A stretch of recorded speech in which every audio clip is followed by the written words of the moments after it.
Subscribe කරලා දෙන්න ඕනේ. ඉතින් අයියන්ඩි කියන්නකො බලන්න මොකක්ද විස්තරය කියලා ඉතින්. මේකයි මහත්තයා කේස් එක.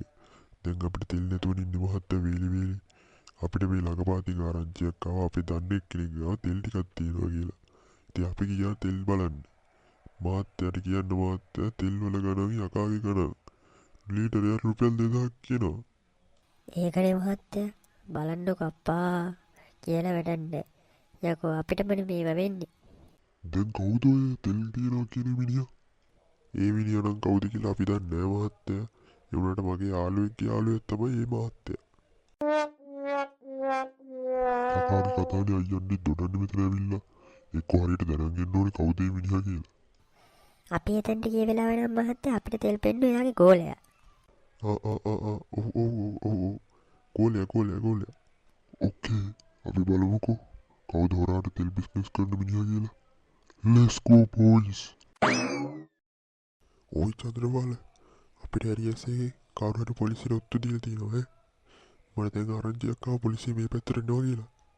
අනේ බෝස් අනේ මට නම් දැම්ම බෑ මේ හිර කුඩු වල නගින්න. මට තාම කෙල්ලෙක්වත් නෑ බෝස්.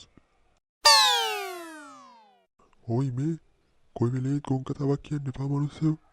හරි එහෙනම් දැන් බොස්ම කියන්නකෝ මොකද කරන්න කියලා. ඉක්මනට වාහනේ දැස්ති කරලා ගනින්. අපි දැම්ම එහෙන් යන්න ඕනේ. හරි ලොක්කා හරි මම දැම්ම ගන්න වාහනේ. මෙතන තමයි මහත්තයා ප්ලේස් එක.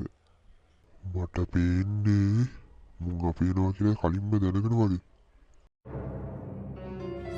ඒකනේ බලන්නකෝ හොර වැඩ කරලා පෙරලත් යන හැටි. කිසි දෙයකට බය වෙන්න එපා යන්නේ.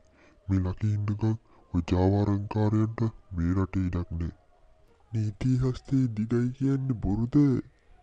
එහෙනම් මහත්තයෝ හොරු ටික අල්ලලා සාධාරණයක් කරන්න ඕනේ. තද බ්‍රෝ තද.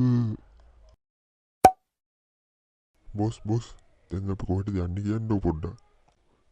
බෝලේ මෝ බයට වැටෙනවද? අනේ නෑ බං මට මේ බයටම පොඩ්ඩක් නින්ද ගියා කියහන්කෝ. සිංහයා වගේ හිටියට මටත් පොඩ්ඩක් බය හිතෙනවා බං. ලොක්කගේ ඔය කොටත් එක්ක බය හිතෙන එක සාධාරණයි ඉතින්.